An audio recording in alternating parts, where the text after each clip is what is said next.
Alright. Hey guys, we're here live with Mr. JC Del Rosario, the man, the... Ano ba? the sole heir to the throne. Okay, maniwala kayo siya. Of the empire. Named after him actually, Juan Carlo Catering. So I've been working with JC since kano katagal na ba? 2012? Yeah. 2012, 2013. College pa ako, no? Oo, college pa. Yeah. And so we're helping him with his SEO and internet marketing. They do wedding catering, corporate catering, kiddie party, debut, you name it. And personally, I have found them to be one of the best caterers in terms of decor, taste, selection, price, and yung service. They're very easy to work with, and his dad, Mr. Alex, is very hands-on. As in tipong birthday ng 2-year-old son ko in our house during that time, 2 years ago when I moved back here in BF Parañaque. His dad was there, JC was there, and it was unbelievable that they would go to a small gathering like that. Kasi pare, magkano lang yun eh. Tapos nandun kayo ng weekend. No? So, I'm honored that he's here, and I hope that you learn a lot from this episode. So, thank you JC for being here. Oo naman. Siyempre man, when the CEO at 22 and the multi-billionaire at 32, he's turning 32 guys. Shout out to Marvin Guermo, your influence 9. extends to JC. When the multi-billionaire tells you to go, you go. I came from Batangas pa. Yeah. May sakit ako ngayon, so sorry for my voice Thank for all the listeners. Yeah. And talagang, of course, we have to be there at your son's event, bro. Kasi syempre, hindi ka lang naman basta client, di ba? Thank you. Si Dad talaga, I think, when that happened, we've been more than 2 decades na in the business. Mm-hmm. Dad still has that type of parang firing passion, burning passion in what he does talaga. Right. Kasi my dad, he's an engineer by profession. My mom is a medical technologist. Right. That has no connection to food. Pero that's when you know na passion talaga nila yun. And that's just how it started. It began with their Parang passion. gusto ko na mag-skip dun sa question natin na yun. Ano ba yung About question? passion. Kasi Sige. may Sorry. first question dapat. Hindi, okay lang. Actually, maganda naman yung pasok. Okay? So, talking about passion, which I could obviously see with Sir Alex, na he was so passionate being there in my 2-year-old son's birthday party. And being the only child of your parents, and them expecting you to take over the business someday soon, or someday it depends. But how do you do it? How do you measure up to that kind of passion? Grabe. It was so difficult kasi, to give you guys context, my dad has catered all the different celebrities, politicians, from Sharon Cuneta, Daniel Padilla, Heart Evangelista, Kylie and Alger Brenica, their wedding, Zoren and Carmina's surprise wedding. My dad became the 4-time president and 3-time chairman of the Food Caterers Association of the Philippines. Grabe. It was so, it's like everything that you could ever, all the different awards that you can possibly get in this industry. Yeah. Nakuha na niya. Yeah. Parang there's nothing else that you could ever achieve, and na more than that would ever surpass his accomplishments. Yes. And at first, I hated it talaga. Sabi ko, I don't want your business, Dad. I was really, because I wanted my own identity. Di ba yung parang pagbata ka pa, immature ka pa, parang isip mo, hindi, I'm gonna make my own name. Yes. I'm gonna build my own business. I'm gonna prove everybody that I can do it as well. Ganyan. Shout out to my brother Kevin. Ganun pa si Kevin. yung podcast namin before na mention din niya yan. Na parang he doesn't want to be in the shadow. So I completely understand where you're getting from. Please continue. Pero wait, ano ulit yung tanong? What passion? How do you measure up to that kind of passion? And you were mentioning the accomplishments nga Parang Yeah. hirap nga nun. Super. Kasi it's something na you cannot force yourself to love if you're really not into it. Yeah. Like, kasi ako yung anak ng caterer na hindi marunong magluto, admittedly. I don't cook at all, but I'm really good at eating. Kaya ako nagkaganito na. Same. Pero yung, at first, I really didn't want the business. But I found my passion in something else. I found the passion in solving the needs of different customers. When I realized how big of a business it was already, we're turning 25 years next year, Wow. bro. Congratulations. And when I realized that, nung first year college in Lasal, as in I was doing everything, nagre-rebelde ako. I was trying to tell him, Di no, halata. I really don't want anything to do with your business. I would say that to my dad just to piss him Spite off. him, yeah. Yeah, talagang ganun. Pero, when I was in second year college, I was taking my majors in my first degree Yeah.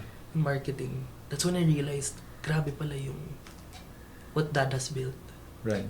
And siguro it was an influence din of me being able to forgive him. Yeah. And all the different things, it changed nung nagkaroon ako ng mas when I encountered God, to be honest. Really? Nag-iba. Wow. So, That was in college. Yeah. So what can you tell us about that experience? Medyo nalayo sa question, pero Okay lang. yung before, bro, to be honest, I used to smoke 60 sticks a day. Wow. 3 Dami nun. packs a day. I used to smoke 3 packs a day. Kasi to give you context, when I was studying in a super international school sa Batangas, Yeah. we were only 4 in the entire batch. Wow. So I was lagi akong top 10. Kasi apat lang kayo Kasi sa apat batch. lang. Oo. And ang nangyari sa amin, I had a very sheltered life. There was even a time, parang a year in college, in high school na, meron ako security guard who goes with me everywhere. Wow. So when I got to Lasal, tapos solong condo, Yeah. walang bantay, independent. Yeah. Sobrang nagwala ako, bro. Lahat ng pwede mong gawin, nagawa ko na. And then I was really rebellious. Yeah. I'm not the same JC you met now. Yeah. As in, ibang-iba talaga. Hindi halata. Ako na Oo. nagsasabi. And then what happened was, everything started aligning when I encountered him. I became more serious at work. I have my son. Diba? Yes. That's where I met my wife, and then Yeah.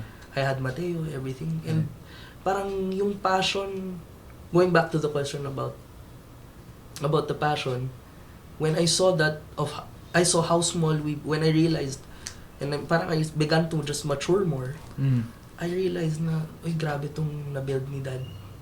Hindi biro yung business na he built. And my passion kasi is in marketing. Yeah. So, and handling people, Yeah. dealing with people. Kasi my first degree is marketing management. My second degree is behavioral science. And the time na nagbubulak-bulak ako in college, and then when I found out na this is something I really want to do, iba yung naging approach ko tuloy sa school. Right.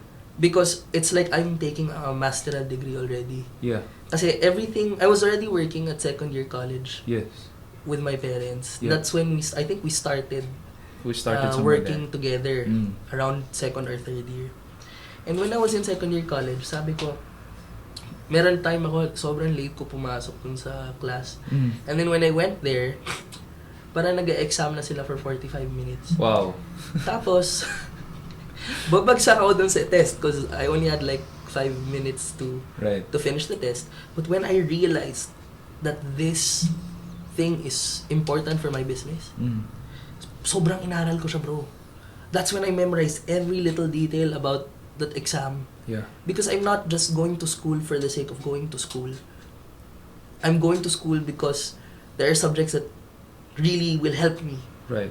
in my road to business. Pero if it's a subject, to be honest, na it's not, I don't see the value Mhm. that it will bring any value to me as a businessman or at the time. Talagang, you will meet different professors who either love me or hate me. Yeah.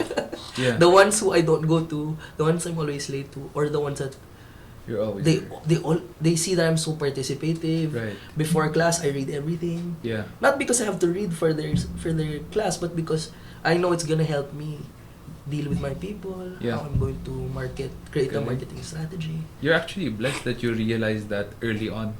Yes. Oh. Not a lot realize that early on. So I'm one of the people who have not realized it until I graduated, Yeah. failing 28 units and getting almost kicked out of school. No. So you mentioned that you would tell your dad na you don't want to be in the business just to spite him. How would he react? And is there something there that you realized na, oh, I want to actually, when you realized you wanted to forgive him and help out, Mm. did he have something in his reaction when you say those things that made you realize na it's not so bad pala? Paulit, the question is about him, How he reacted. how he reacted whenever I would spite him. Yeah. And then what's the follow-up? Is there something in his reaction that made you realize na all those things between you are small?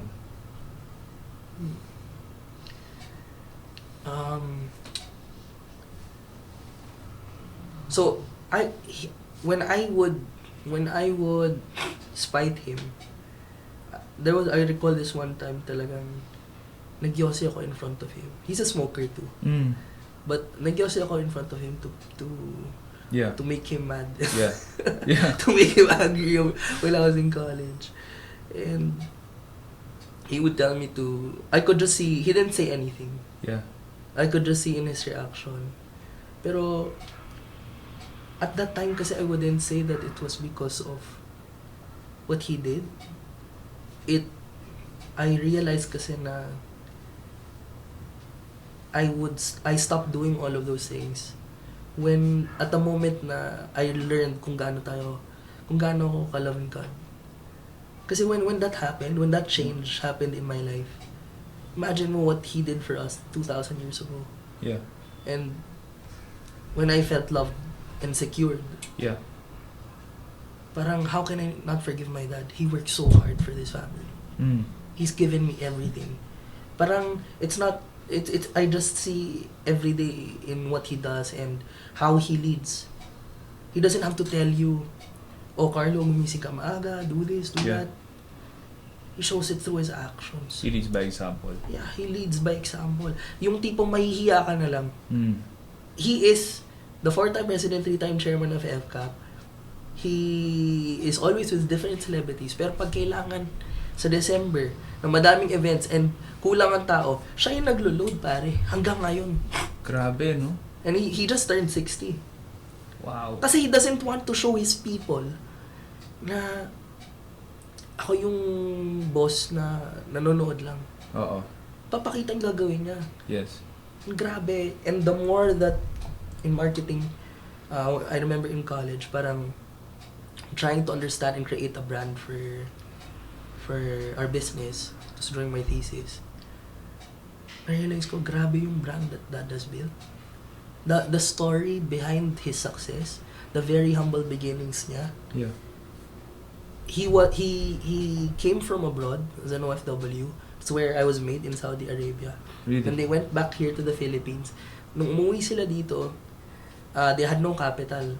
They didn't want to stay in Saudi because ginagaya ko na yung nagaganon na ako, nagsasala na ako. But my parents are Catholic Christian. So imagine mo, it's nothing against Muslim people. Yeah. But it's just they wanted to raise me in how they In were their raised. faith. Yeah. And in their faith. So they went back here. They didn't really prepare. They had no capital. They started from my lolo's house in their small kitchen. My dad would borrow the owner type jeep of my lolo. And then he would go 4 a.m. in the morning, siya mamamalengke. Grabe. And then we started with me, my mom, my dad, and another person. 3 lang sila. Sila yung chef, waiter, supervisor. I would remember yung mga plates ni Lola na China, na pang-display. Yeah. Yun yung first VIP plates namin. Kasi pang 100 plates lang yung capital ni Dad when he started. Grabe, no? I mean, yun talaga yung talagang nobody can ever say na, even if we had fights before or whatever, and he may not be perfect even to this day in how he leads or he runs the business, but nobody can ever question him kasi he's a self-made man. Yeah. Kita mo talaga how he started it from scratch. So, Taking it from this phrase, self-made man, those are big shoes to fill. Don't you agree? And how did you take all of this in? Because someday, your parents are gonna tell you, JC, you're CEO, you run the show, and they have expectations that they will never tell you, but it's just at the back of their heads. How do you plan to do it? Ako, honestly, I plan on, the first thing is accepting who I am eh. I'm not, I'm not a chef.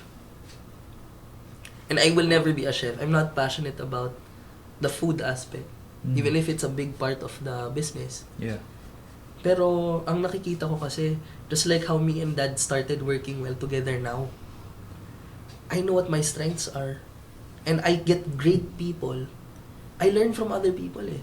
Yeah. Like, ako, I would say na that every aspect of the different things that I learned are not because I'm from La Salle and I have a double degree. Right. It's because of talking to people like you, billionaires, mga tao way ahead of my season. And I'm asking them different questions. Zimbabwean billion. Lagi ako parang nagtatanong, paano mo to ginagawa? How do you do this? Ganyan. And when I find people who are equally as talented or as passionate about, I'm passionate about marketing, they're passionate about this, I'm passionate about design, and then I'm just finding different great people who will help me. Yeah. Kasi that's the thing that I learned in life. You can't do it on your own. Right. Even Dad can't do it on his own. Yes. Kasi, to be honest, financially, my dad is not really that good. He's an engineer. He's not a businessman. Yeah. And then I'm the numbers guy. I'm the marketing guy. I'm the accounting guy. So, and what happened is we complement each other so well. Yeah. Before nung simula, nag-aaway lagi kami pare. All the time. Pero now, what I realized, I let him do his thing. He let me do my thing. Yeah. And then, we use our strengths. But now, now that I've been it's my third year, I think, na magiging full blast na after college. Yeah. I'm helping out. Now I'm really immersing myself in the designs, and how to create different designs with my wife. My wife is now the creative director. Right. And I'm so proud of her. Like, in 1.5 months pa lang, she was able to release so many new designs. And she wants to do that. Yeah. She likes it. She loves it talaga. Kaya, Good. Kaya hindi ko kailangan siya masyado i-train kasi it's really innate in her eh. Yeah. So, gaya nung sinabi ko like that, I already have somebody sa designs, but I have to teach her. Yeah. I have to teach her how it is, how to plan, how to lead, how to make budgets, how to make standards na, how to do the computations. Yeah. So ngayon, we're a way more effective business as a whole. Right. Because I'm helping my dad with what I'm good at. Right. I love investing. I love entrepreneurship. I look at different opportunities in the market. I created recently this first quarter. I have 3 venues na kami ng exclusive caterer. So that was your initiative. Yes. For X number of years kami ng naging exclusive caterer because I'm looking at the entrepreneurship aspect of it na ginagaya ko yung business model ni Microtel. He's not building hotels. He's asking people to build hotels and he will be the one to manage and run it. Right. So I'm doing the same for catering. Na I'm pitching because of the name that my father has built, because of the brand that we have, because of the way that the brand equity, and the marketing the marketing that we can leverage. Yep. Kasi we're spending for marketing either way. Yes. I'm leveraging all of those things, and now I can go to clients and to venue owners and say, I will place all of my efforts on your venue. I'll run an integrated media campaign for your venue. Yep. Kami exclusive. Wala akong kapitan na kasing laki na nilabas nila. Right. So parang now, nakikita namin how we evolve eh. And then, syempre, because me and my wife are ang goal namin this year is to really be immersed in the operations. So this December, baka hindi ako mag-vacation, baka I'm gonna be in the kitchen, the commissary, learning that side. Pero, yun nga I realized na I can't do it. When I was young, I wanted to learn everything so fast. Yeah. I wanted to know everything right away. There's, like what you said, there's pressure. Yeah. Sabi ko, Dad, paano pag kunyari nawala kayo? High pressure. There's high pressure kasi Dad knows all of this kasi he's the one who started it. Mm-hmm. Na-realize ko, if I just slow down and focus at one thing, especially something that I know I can contribute right away, and then after that, I focus on another thing, which is design, which me and my wife are very into. Mm-hmm. And then now we move forward to the next aspect of our business we want to learn. It's not overnight eh. Yeah. You can take, especially if you compare yourself to a man like Dad, I realize I can never compare myself with him. Yeah. Look at how many years of experience he has compared to me. Tapos ikaw compare mo agad sarili mo. Right. You have to accept who you are and parang take advantage. Pare, the greatest mentor you can ever have is in front of you. Yeah.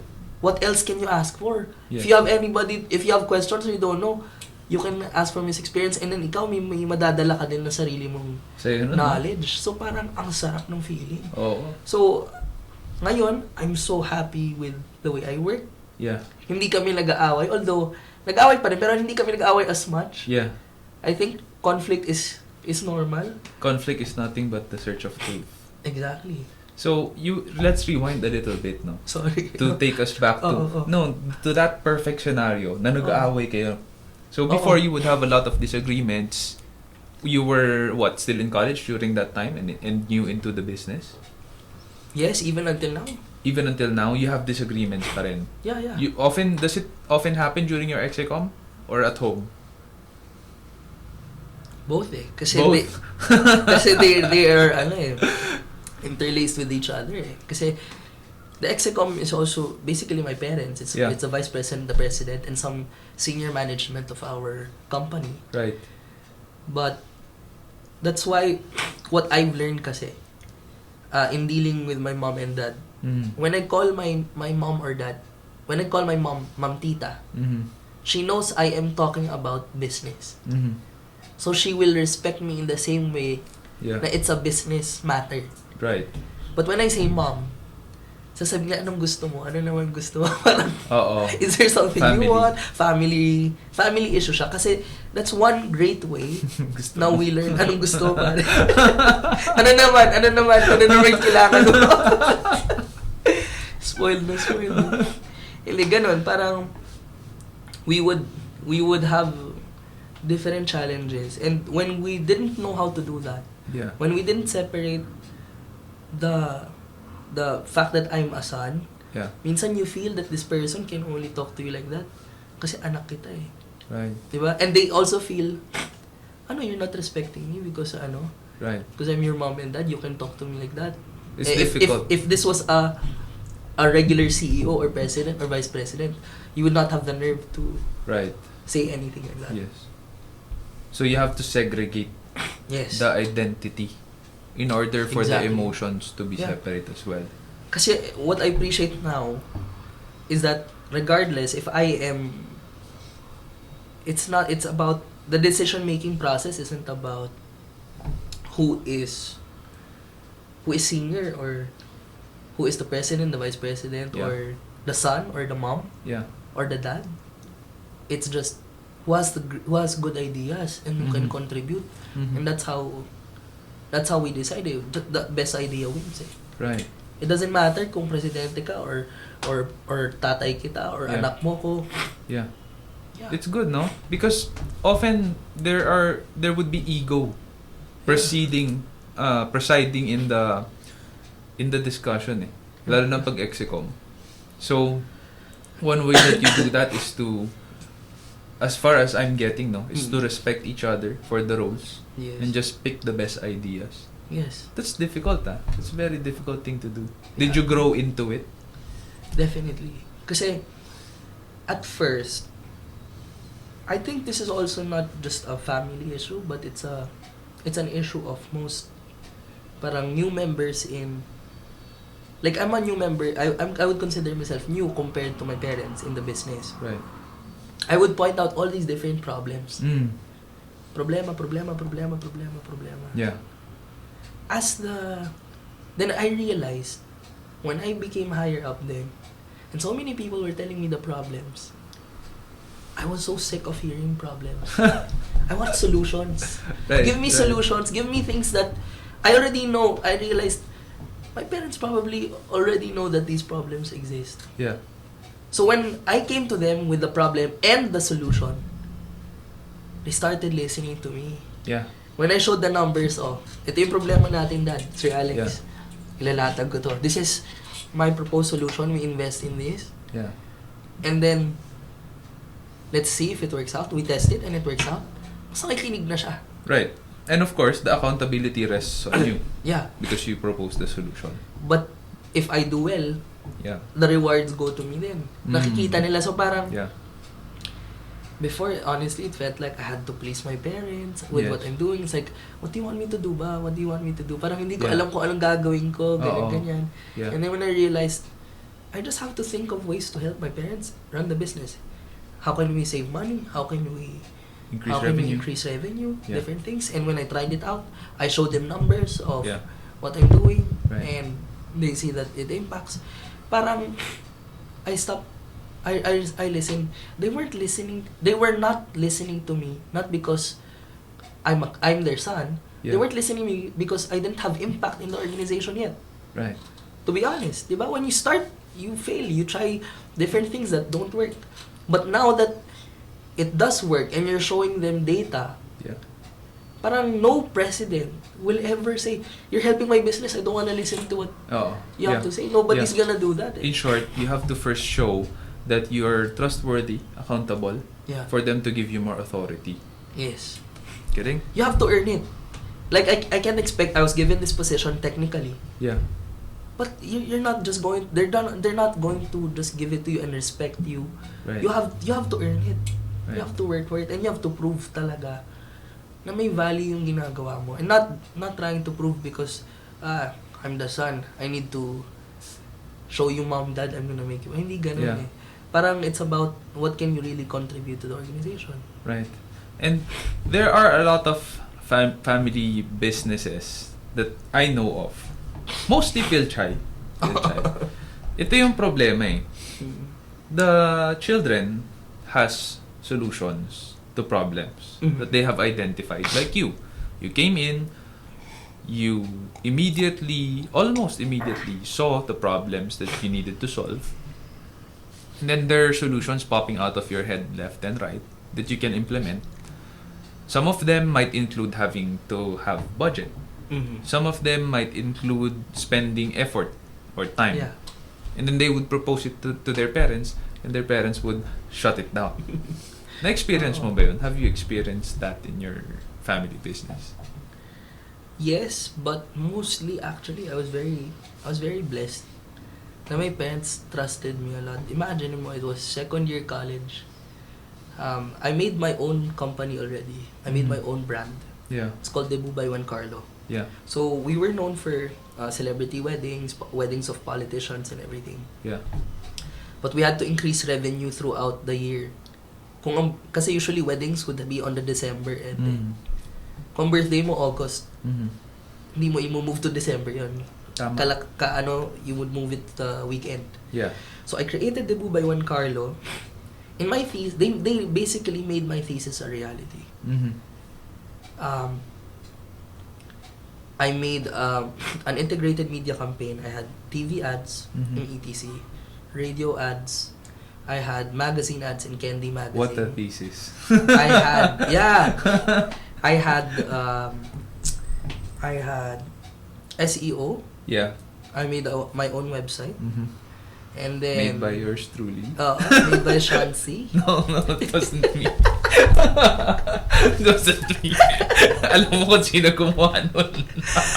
Okay. A story for another day. Yeah, sorry for another day. So, talagang, they fully supported me actually. Yeah. And it wasn't perfect. I learned a lot. But at the end of the day, the results were good. We increased our debuts by so much. Dati 90% were weddings. Then when I came in, around 75 to 80 were weddings. 75% to 80 were weddings. But the rest were debut. Yeah. Pero hindi nabawasan yung weddings. Right. Dumami lang yung debuts. So, they supported me, but there are also a lot of times, there are different projects na they rejected me. Mm-hmm. Pero, yun nga, when I started measuring data, and when I started giving them proof, and I made myself accountable to the new changes that I made, Yeah. I felt na they really listen What's taking the risk, or maybe this is a great idea, it might pay off. Yeah. And it did. Now we catered Liza Soberana's debut, her surprise debut, Janela Salvador, Catherine Bernardo, different Filipina celebrities. And like your dad, you're hands-on there. Yes. Sobra. In the marketing aspect, that's why I always have meetings with Sean. We align about the different things in SEO. And even in the operations ng business this year, talagang, actually kaya ako misipon, galing ako Pampanga the other day. Ayo. Yeah, kasi From south to north. nag-ingress ako bro, 2 a.m. And you were there? Yeah, I was there. Wow. And the event went perfect. It was with a really, really big client. Grabe. So, Going back to the accountability, you being accountable for the results. I like what you said, and I just want to share with you. Maybe you can use it with your team. Then, here we call it lengthening the rope. So when you start with me, I give you a rope. The other end is with me, okay. and the more you show me that you have integrity, I can trust you. You're responsible and accountable. The more I will lengthen the rope. You have more freedom to do what you want. And I will be more favorable towards budget requests, time, effort. But the more that you show me that you lack integrity, you don't do what you say you're going to do, you're not where you say you're going to be, the more I will shorten the rope until you're right beside me and I'm looking at everything you're doing. Ang ganda lang. So that's what happened with you and your parents. And I think that's good kasi some parents naman are the opposite of what I shared earlier about the businesses, Phil-Chai businesses that I know. They give their children ultimate freedom to the point na, oh, ito pera, I'll give you capital, just start your own business. And the children, of course, crashes and burns. Whether they learn or not, is yet to be seen. Yun ang masakit. Okay lang kung sure kang natuto sila eh. Pero sometimes talagang, nawala. Ganun lang. Because what happened there was a leadership breakdown. The parents let go of the rope. So, when that happens, don't expect anything. Kasi pinakawalan man eh. Yun yung, just want to share that. Maybe you can use it in your trading then. With your people. And so, speaking about your people, how many millennials report under you directly? Millennials? Ilan ba? Wait lang kasi I handle HR. So there are 4 millennials there. I handle marketing. I think they're all millennials. They're 5, so that's 9. I handle the IT, both millennials. That's 12. 11. And then I handle sales. Our sales is like 25. 4 are not millennials, so 21 plus 9, 30. And then, kasi before we used to break it down into kaming tatlo, dinivide namin yung departments. Sa akin yung HR, IT, accounting. But now, I basically don't have departments. Eh. Parang I help everyone. Eh. Right. It's more of who has problems. That's where Yeah. I'm fixing and troubleshooting. But dun sa main departments na closely na mo monitor ko talaga, Yeah. around 30 to 40 30 to 40 millennials. Yeah. So how is it working with them? How do you handle them? How do you make sure that they're accountable to you? Performing as you expect them to? Do you have report cards?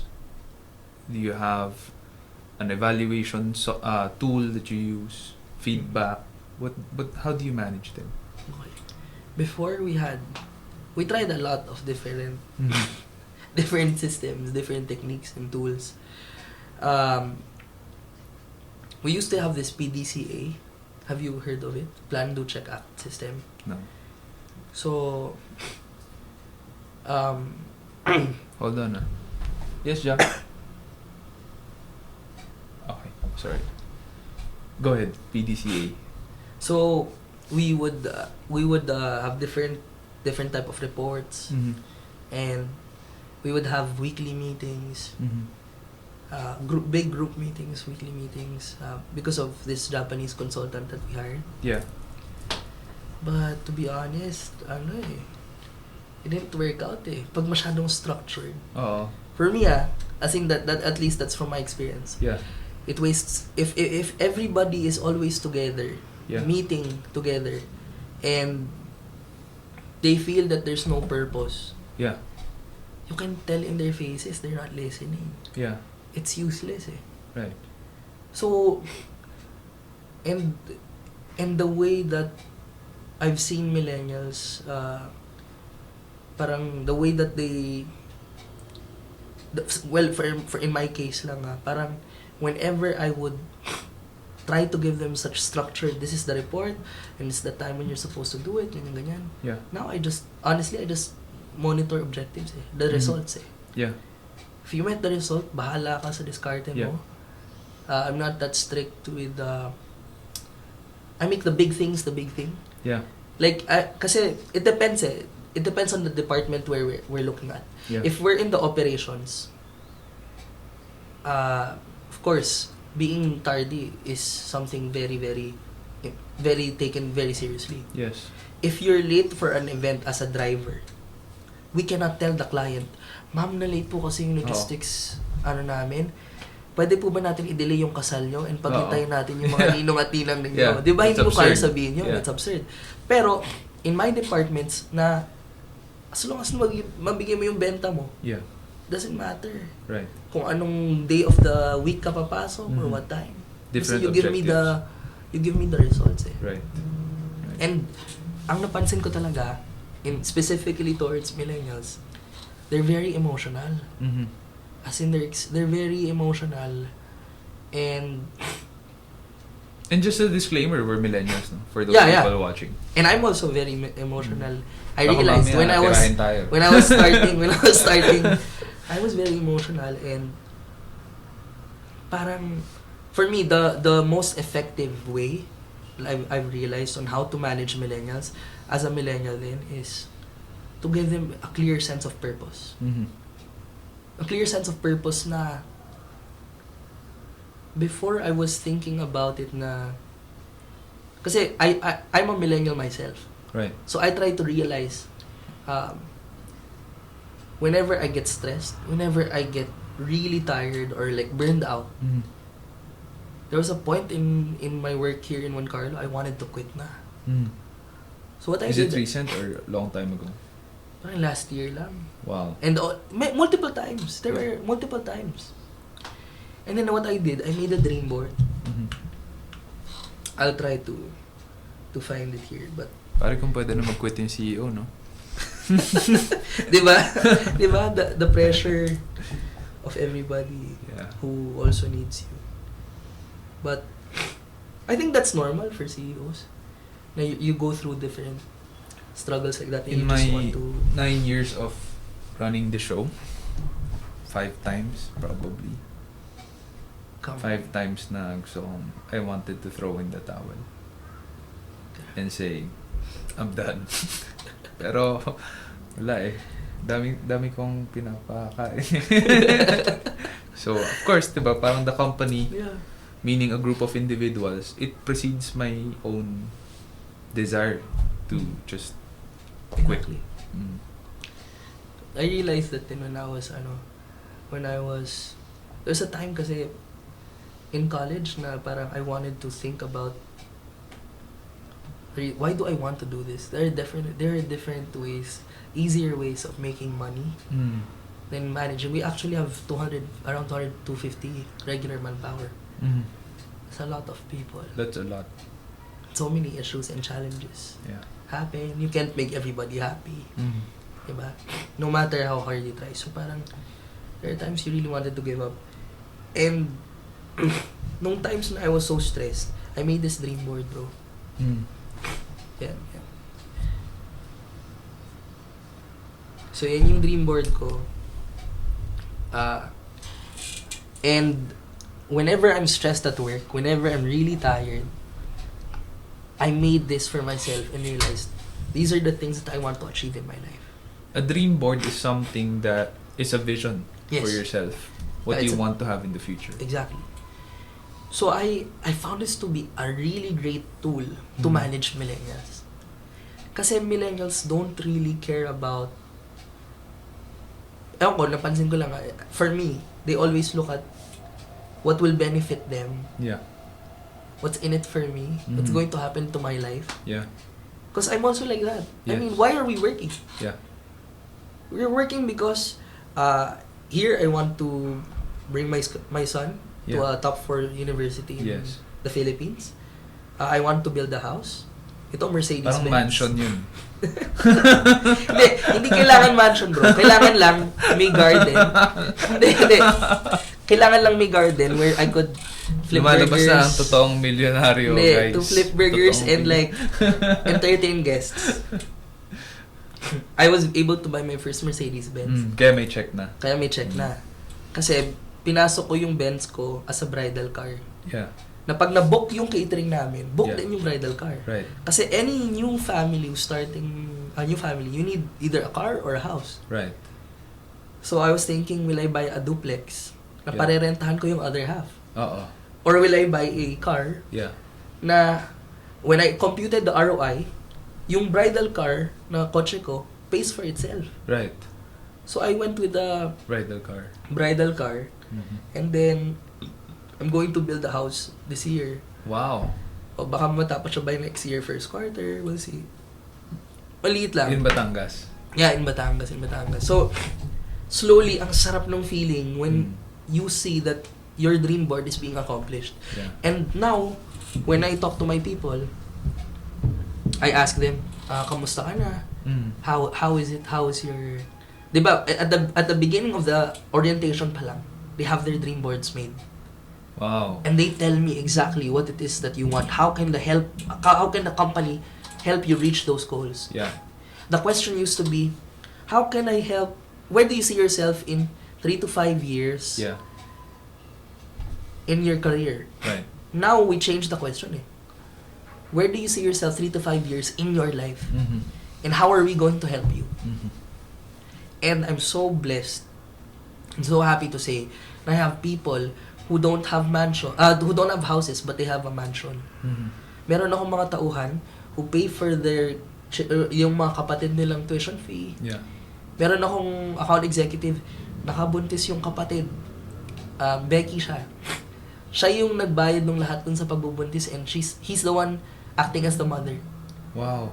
So parang he fulfilled his lifelong dream of being a mom.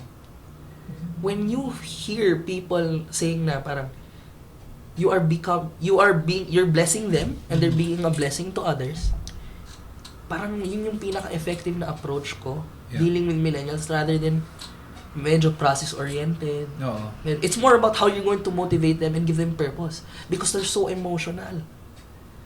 And di ba the thing that they always say about us millennials is that we lack passion or Yeah. hindi tayo masipag, Yeah. tamad, entitled. Yeah. I think those are the millennials who hate their jobs. Mhm. Who feel like I'm just clocking in 8 Yeah. to 5 Yeah. and that's it. Yep. But if I find purpose in this company, if this company can build me up and give me a career where the money follows, Yeah. and nakikita ko yung change sa buhay nila, and they can be a blessing to other people, Yeah. they have purpose. Right. So yun, I think finding a sense of purpose for millennials is one of the major... Sense of purpose. Yeah. Okay yung dream board, ah. Although, do they do it in such a way that they put together a series of pictures or ano lang, statements lang? No, they really place a series of pictures. And then I asked them, after making that, crystallize it in your mind, how much it's going to cost. Right. And you have to place a timeline for your dream board. Yeah. Like, okay, this first item, you don't have to be, hindi kailangan sobrang laki. Wag mo na yung house. Yung maliliit na bagay. Yeah. Like, yung ibang millennials travel goals, di ba? Right. Okay, how much does it cost for you to travel, let's say, to Bangkok, Thailand, on a 4-star or 5-star hotel? Yeah. So, talagang I make them research how much it will cost. Right. The peso value. And then I tell them, okay, pag-ipunan mo. Oo. And galingan mo sa trabaho mo. Ang ginagawa ko sa kanila, especially the incentive-based, I have a lot of incentives kasi in our company that it's more compensation on performance eh. Yes. It's all performance-based. So, I tell them, don't follow the quota that I gave you. Yeah. Make a quota for yourself Right. Right. on what dreams you want to achieve. Yes. And what happened is, yun nga, ngayon I'm expanding, my sales team's growing to 30 people. Grabe, dami. 30 account executives. 5 teams, Manila and Batangas, Calabarzon, and our satellite office in Manila. Galing? So, ang sarap nung feeling, sila yung madaming millennials na nakaka-encounter ko. Yeah. They're so excited, they're so motivated, they're so passionate. Because of that. Yeah, because That's a of that. huge part of their career trajectory. Yes. You started it right with the dream board. Galing. Learning something new every day. So, we're down to our last question. Oo. Ang dami, parang di natin naramdaman, no? Yung mga tanong. Oo, mabilis lang. So, all of these things, actually last two, kasi yung first di mo nasagot eh. Pero, pwede naman natin i-chop Sige, yun. sige. What's an average workday like for you? Workday like a very... Kasi, you have to understand the catering business, the catering industry. Saturday, Friday, Sunday, malakas yan. Hmm.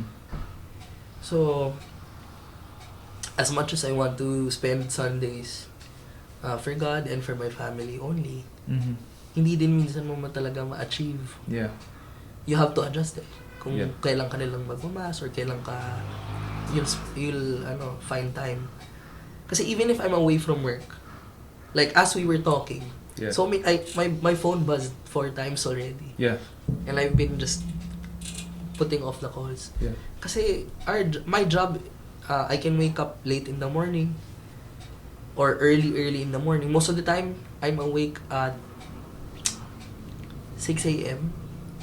Pero nakapambahay pa lang ako, nandun lang ako sa bahay, approving all the things that I need to Yeah. approve, all the documents first. Yeah.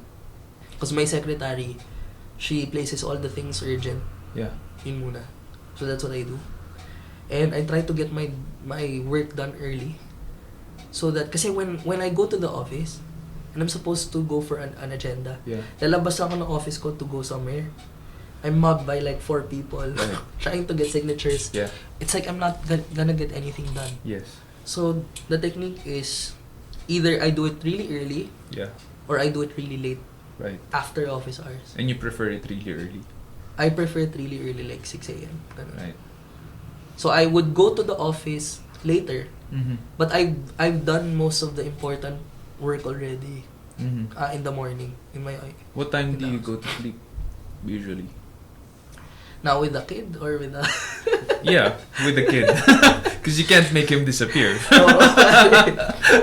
iba na like I'm really blessed that my wife, like, she takes care of my son really well. Pero syempre after work pagod ka na, but you still wanna play with your son. Yes. And everything. Dinadala lagi namin siya sa Kidzuna para mapagod na, para pag-uwi Oo, tulog, tulog ganun. na, yeah. But, mga siguro 12 midnight na because of taking care. Wow. So 12 to 6. Mm-mm. Wow. Yeah. How do you survive? Pare, that's... you And sleep on the road, probably, no? Yeah, but now that I'm mostly in the office sa Batangas, Yeah. but when I am on the road, syempre tulog. Yeah. Pahinga. Pero, yun, my workday is so flexible eh. Mm-hmm. Mm-hmm. Kasi it's just, I'm mostly there for financial decisions. Mm-hmm. I mostly have meetings when it matters with money na, Mm-hmm. when budget will be consumed. Right. And if it has anything to do with HR, marketing, IT, Yeah. and yung major departments that I monitor, pati yung operations on. But now, even weekends, na dati, because I'm more of the admin part, Yeah. ngayon na I'm being more involved in the business, parang even weekends, kinakain na eh. Right. Kasi who else will have to learn these things, di ba? I'm the only son. Yeah. So parang, when do you usually take your Sabbath? Monday? Para kang pastor. Monday, pero Monday naman is the day when all the departments are free. Yeah. Or like, Ano yan? Meeting day yan. meeting day yun. So, Hirap. it's really, like, there's no specific day eh. Kung Yeah. kailan konting events or kung kailan wala akong nakaset na meetings, doon. Yun ang pahinga mo. Yun pa yun ako. Oh my goodness. Kung kailan maluwag. Kasi kailangan ko pa magtrabaho. I'm not a multi-billionaire No. like Shansi. You guys saw the mansion in his That's it. That's the house he's building now. Kaya nga dream board. Nakalusot yung sinabi mong maliit yung binibuild mo eh. Pero pare, pang di maliit yun. So last thing, no, is what would be your message to other, I would say, children of owners out there who, like you, are currently highly pressured to fill on the shoes of their parents? Wow. Qualified na ba ako magbigay ng advice agad? Pero for other children of owners, siguro the first thing you have to do is accept. You have to accept what your strengths are, who you are. Kasi if you're going into a business you're not passionate about, that's the best way to sink any company. Mm. I'm not going into this business because I know na parang I'm just forced to. I know I can contribute and I will deliver. Pero if you're going to go into a business na you know you are just doing because your parents told you to, Yeah. it's going to fail. Yeah. It's going to fail. You can find other people to run that business for you. If I'm gonna be frank, parang ganun yung gawin mo. And if it is your passion, if it is something that you really enjoy, you have to learn your strengths. You have to learn your strengths and you have to apply it in a way na stop changing everything. Ewan ko, for me I don't need to fix things that aren't broken. Mm-hmm. Like, I'm just learning from my dad how he does R&D. Kasi Mhm. that's what I'm doing now. Yeah. I'm learning how to do R&D. You capture his model, how he does things, and then you integrate some of the things that, yung bagong knowledge mo, bagong Yeah. innovations that you can bring. Yeah. Don't try to change it kasi there's a reason why your parents were successful. Yes. And use that to your advantage. Mm-hmm. Parang appreciate the fact. Imagine, you have the greatest mentor you can have on speed dial. Yeah. Who says they can do that, di ba? Right. Yung ibang tao, they network to learn from these different people. Yeah. Kayo, you guys have it, and the parents will love to teach you. Yes. There's no reason why any parent wouldn't want their kid to learn that, but make sure you're passionate. Mm-hmm. You really love that thing that they're doing as well. Mm-hmm. And if you're passionate about it and you have the skills, you have to grow. You need to know your strengths first, and you have to increase the skills that are needed to be able to perform that job. Yeah. And you have to be patient. Like, it takes time. You cannot change everything, and not everything will be fixed right away. Right. And you need to also have patience with your parents, knowing that even if anak ka nila, don't expect that they will listen to everything you say. Mhm. You have to prove it. Yeah. Diba? You have to prove it through your work ethic. You have to Mhm. prove it through the numbers. Mhm. And that you can be responsible for different things. In the same way that's when your parents will, that's when you will feel your parents na, hindi ka, they'll always come to you na. Yeah. Baligtad na eh. Yeah. Whenever dad makes a business decision, especially financially, Yeah. he calls me, asks me, Right. ano tingin mo dito, ano tingin mo dyan? May authority na, no? Yeah, may authority. So parang, iba na, and siguro as children, people always have this, advice ko lang sa mga millennials and mga bata pa, makinig kayo. Right. Kasi these people are the best people to teach you. And Yeah. sometimes, I find this is the challenge with me working with millennials. They don't listen. They're always defensive, trying to Yeah. think of a counter argument or what. Yeah. We're not arguing. We're trying to solve one problem. Right. So if they just listen, and I realized this was my problem then when I was beginning. I'm not listening. Yeah. Yeah. So yun, parang Listen more, talk less. yeah. And just soak in the knowledge that you can get from them and innovate. Galing. Gusto ko pa sana itanong yung course na tinake nyo, no, on legacy. Pero for next time na yon. as of now, I want to ask you na lang, where can people find you or follow you? Sure. You can follow us on www.juancarlo.ph. Mhm. Email us at info@juancarlo.ph Mhm. or inquiries@juancarlo.ph. Follow our Facebook, Instagram, Mhm. and all our social media. Juan Carlo the Caterer, Debut by Juan Carlo Event Center, the Old Grove Farmstead, Mhm. and Casa Ibayo Trinidad. And for those who are living in the Batangas area, Yeah. you're running a promo right now for your event center.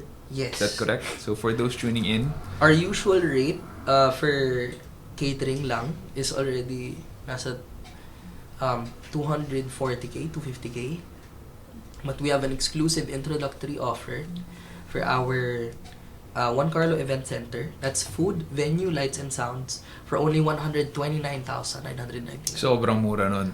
Super mura. Plus First time the ever. event center is really nice. Yeah. Do we have the videos, photos? Or upload Yeah, them? sinend ko na kay Nandun na, no? Neil, Nandun oo. na. And then the Facebook page, you can visit it there. You can see the venue. It doesn't mean that the price is so affordable that it looks cheap. Actually, it looks luxurious nga eh. So, Newly renovated at the heart of Batangas newly City. renovated. Check it out if you are in living near Batangas, or if you plan to have an event there. Definitely check out Juan Carlo Event Center. So that's it today. Thank you, JC, Thank you so for much, bro. Salamat, for salamat. being here, gracing us with all the knowledge. I cannot say the same things that you said about your execom, about you working for your parents. I cannot, because that's something that I haven't done. So, and a lot of people struggle with it. So Sure. you being here, definitely, I'm sure a lot of people will learn from you. Kaya ako pumunta dito para matuto sa multi-billionaire. Okay guys, Check tama out na his next kalokohan. book, CEO at 22 and then multi-billionaire at 32. They broke at 30. Chance. Alright guys, thank you, and until next time, keep leading.